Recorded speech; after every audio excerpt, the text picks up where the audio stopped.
Thank you for watching this free video tutorial from mographplus.com. Please make sure to visit our website and check out our premium courses for Cinema 4D, 3ds Max, Arnold, V-Ray, Maxwell, motion graphics, and much more.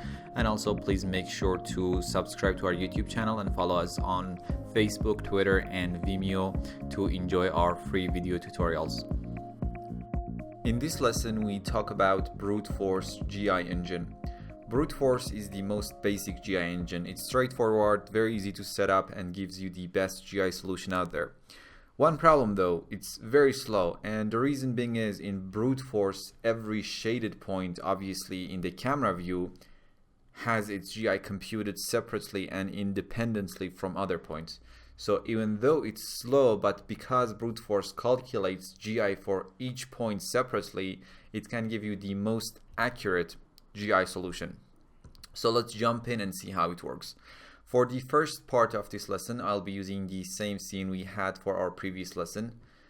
Let me open up the frame buffer. Now let's see how brute force works in general. Our camera is roughly here in the scene.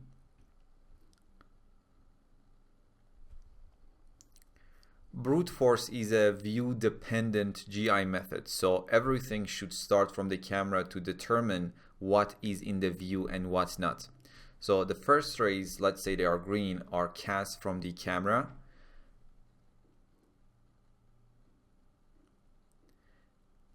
Now, because in this case brute force is handling our global illumination, every single shaded point or every pixel in the camera would get one of these rays. So if you imagine a 1000 by 1000 render, we are gonna have roughly about 1 million initial rays from the camera.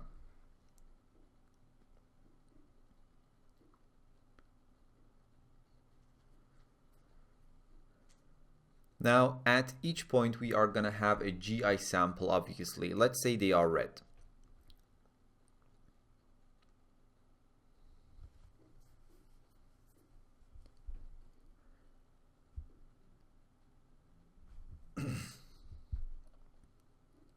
Now, from each sample, the first primary rays in a hemispherical fashion will cast into the scene and start gathering information from the scene.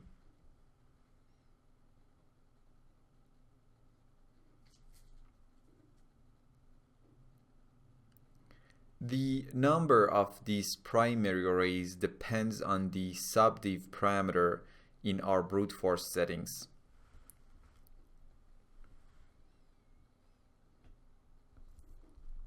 Now, based on those information, we are gonna have our GI solution for those points. So that's what brute force does if chosen as a primary engine. If selected as the secondary GI engine, from each point on the surface that was hit by a primary ray, a single ray will be traced and starts to bounce back and forth in the scene. The number of those secondary bounces depends on the ray depth parameter in the brute force settings. Now let's see how brute force is going to handle our global illumination in this simple scene that we have. In the render settings window and in the GI tab, make sure to enable GI. As you can see, you can set brute force as your primary or secondary engine. In this case, let's set it as our primary engine, and for the time being, let's set the secondary engine to none. Now, without changing anything, let's render the scene. To analyze the render a bit better, let's go to our multipass manager and add lighting and GI passes.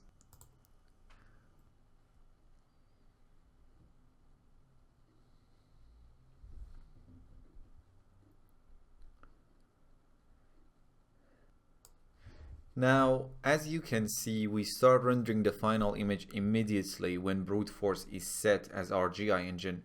When we cover other GI engines, you realize that actually they go through some pre-passes to calculate GI before rendering the final image. Now let me stop the render and show you the final render. It took almost 7 minutes, even though we haven't changed anything and every setting is at its default stage.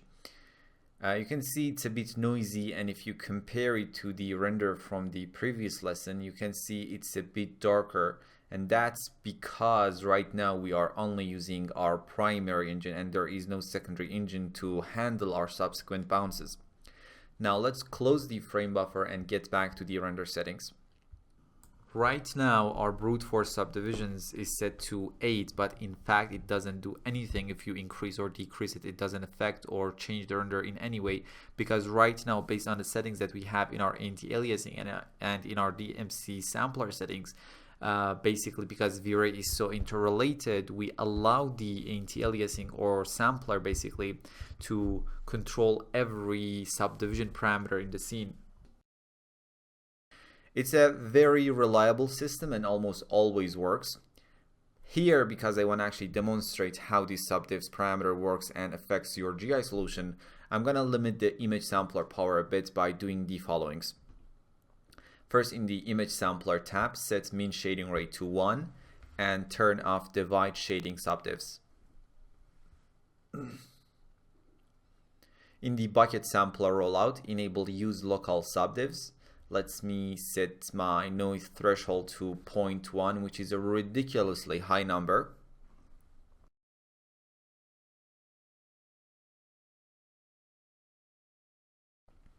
Now, if I go back to the GI tab, now if we actually change this parameter, we can see how it works. So we said that the subdivs parameter determines the amount of primary rays, but the actual number of the rays is proportionate to the square of this number. So right now we have 8, so we expect to have about 8 by 8, 64 samples. Now, to avoid any confusion, let me just focus on the GI tab and imagine there is no image sampler at all. So let me set the subdivs to 1 and see what would the results be in our frame buffer. As you can see, the render was very quick, about 54 seconds. Not very quick, but hey. The render is extremely noisy. As you can see, we have so many red, green, and dark pixels. And the reason is each GI sample, remember those green rays coming from the camera and making the GI samples, the red GI samples? And from those samples, we cast the primary rays, right? Those rays would go out in the scene to gather information and determine the illumination of that point of that sample, right? Now the subdiv or the subdivs parameter is set to 1. In the best case scenario, each sample only casts 1 ray, right? And that ray can only hit one surface. So for example, in that case of this red pixel, for example, that one ray had encountered the red wall, and because it couldn't send any more rays to gather more information from the other surfaces and average the result, we get a red pixel, right? So you can see the overall result is really noisy and unacceptable. And if I go to the global illumination path, you can see it's quite, clear how worse it is. And the illumination also, it's not only noisy, the illumination is not going to be correct because we just don't have enough rays to go out in the scene and make that sample look correct. So the overall result, when we average all the samples together, would be a mess. Now let's get back to our render settings and set the subdivs to 2 and take a look at the result. As you can see, the result is a bit cleaner because now each point or sample can send out up to 4 rays into the scene. So 2 by 2, 4. So obviously it's a bit better, but not quite perfect. We can compare these to our previous results, and also we can take a look at the GI passes and compare them and see how cleaner it gets, which is not too much.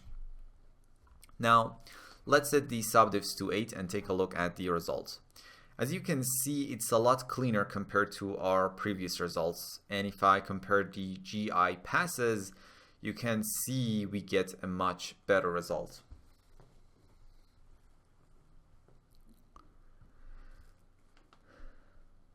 Now in the next render, brute force subdivs is 16, and no surprise, the result is better and less noisy.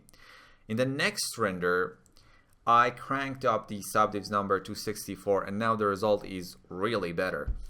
But as you can see, the render time went from 53 seconds in our previous render to 8 minutes and 30 seconds, right? And if the scene was more complex, even 64 wouldn't do anything for us, and we needed to increase that number to 128 to 156 until we get that beautiful noise-free result. Now, if I go to my lighting pass, you can see some of the noise in the scene is coming from the light source that we have in the scene, so from the direct lighting. To make sure the light is giving us a clean pass, let's select the light and increase its subdivisions to 128.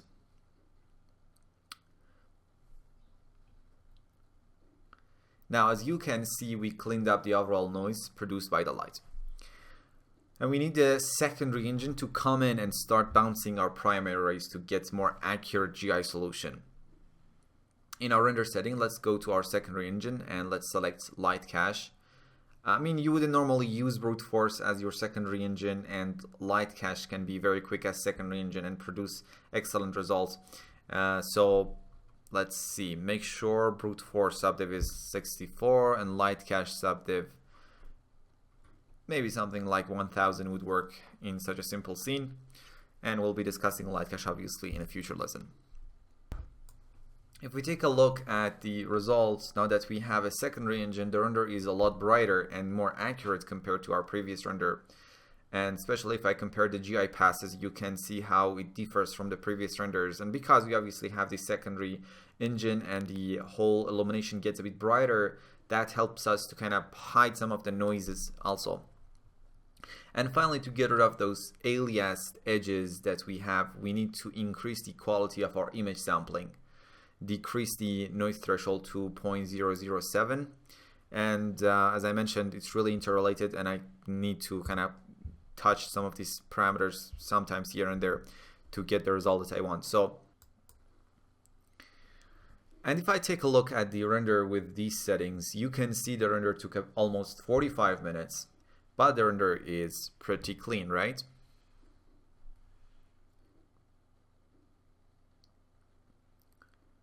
Perfect.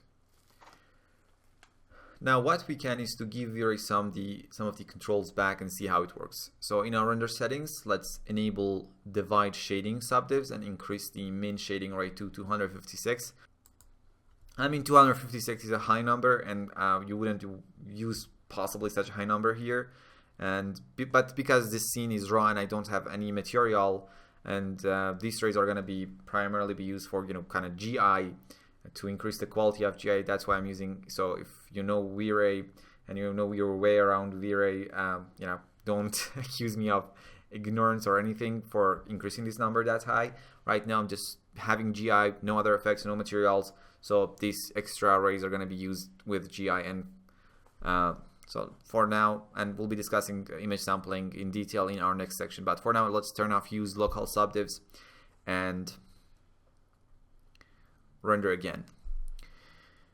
The render you would get is not as clean as the previous render, but it's quite clean and acceptable, and it took only 12 minutes, which is almost 4 times faster compared to our previous render. Also, if we kind of added the denoiser that we have used in our previous section also, and we used the preset like mild on that, we could have kind of have a very clean render without that extra time. Maybe it would have been a bit softer, the overall result, and we wouldn't get as much as detail, but still it would have been amazing. Now let's explore a bit more complex situation. Now for the second part of this lesson, the scene that you will get is a bit different in model detail and lighting, and you would get slightly different results from the scene that was used for the renders in the frame buffer, but the concept is the same. Now in the next scene we are dealing with a very detailed interior scene. As you can see, I have a VRAY sun and sky in the scene, and also 2 skylight portals that help with the lighting as we discussed in our previous section. The curtains have been excluded from these portal lights. Except for the curtains, all the objects in the scene have a neutral gray material applied to. And the curtains have a translucent material which allows the sunlight to enter the room. In the render settings window and under the GI tab, make sure brute force is your primary engine. Like the previous example, let's set the secondary engine to none. Our image sampler parameters are at their defaults. In the multipass manager, let's add lighting and GI to be able to analyze our renders a bit better. Let's render the scene and see what we get. As you can see, it almost took 40 minutes to render this. The GI solution is quite accurate and we keep every detail in the render. But if I go to the GI pass, you can see it's really noisy in some areas. Now let's go back to our render settings and make sure min shading rate is 1 and divide shading subdivs is disabled. Increase the noise threshold to 0.1 and enable use local subdivs. And let's render the scene with the subdivs set to 1, 8, 16, 64 and 128, and let's see what we get. And to make it easier and quicker, I just render half of the image because it's really gonna take a very huge amount of time to render the scene when we're actually using a high subdiv number. So in the first render, brute force subdiv is set to 1, and as you can see, the final render is very noisy and the global illumination pass is not presentable at all, and it's very inaccurate because we don't have enough rays and enough basically enough rays to gather information for the samples in the scene, right? As we increase the subdiv to 8, we start to get more accurate GI solution, right? But it's still very noisy and dark. Make sure to check both the RGB and the GI passes here. Now, when set to 16, we don't have any noticeable improvements. It's generally a bit better, but really it's not that much better. When set to 64, now we get something significantly better and the render time has almost doubled compared to the previous render. Now, this render is quite cleaner, but it's still noisy. When we set this to 128, we get much cleaner render, but as you can see, it's still quite noisy, even though it took almost 20 minutes to render. Now, I can go ahead and increase this to 256, but it's still gonna be some noise in there and it's gonna take a very long time to render. Instead of increasing these subdivs again, let's enable our secondary engine and use light cache as the secondary engine. But honest to God, when you're actually trying to render an interior scene with brute force, which is not a good idea to actually render interior scenes with brute force, and I'm gonna get to that in a moment, but you really need to crank these numbers so high to get that noise out there. And it's just gonna take a very long time unless you have a very powerful network of machines to render your scenes. You're gonna be in a very bad situation. Now, in the light cache settings, set the light cache subdivs to 1500. And to reduce the overall noise, let's decrease our noise threshold to something like 0.01. So our image sampler can get rid of some of the noise produced by our GI and also some of the alias edges. Also, let's add a VRAY denoiser pass and set the preset to mild, so we can also have a clean pass generated by our denoiser pass. Now, if you take a look at the results, as you can see, the render is quite clean and acceptable. The GI solution is extremely accurate and keeps all the little details in the scene. But the render time, even though I just render half of the image, is more than 2 hours on this machine. Even though when I render, I almost do all the other things in the background, you know, editing the videos and browsing web and all of that stuff. But even with that, it just it takes too much. Also, if I take a look at the denoiser pass, you can see it's giving us a super clean pass, which is amazing.